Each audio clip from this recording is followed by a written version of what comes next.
ভাই আমাদেরকে সাদের দেন।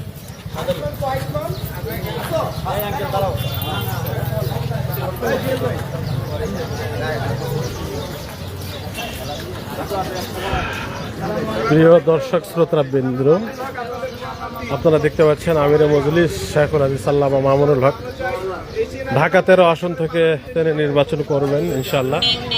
তিনি আজ ঢাকা 13 আসনের মোহাম্মদপুরস্থ বাঁশবাড়ি রোডের জনগণের সাথে পরিচিত হচ্ছেন, মত বিনিময় করছেন।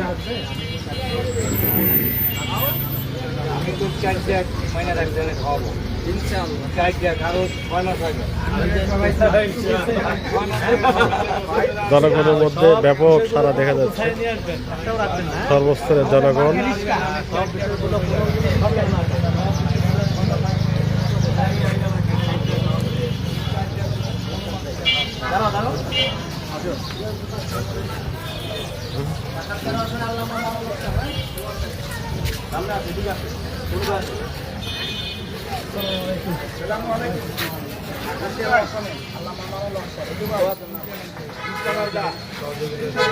সবাই গাড়ি টাড়ি বলে দিবেন।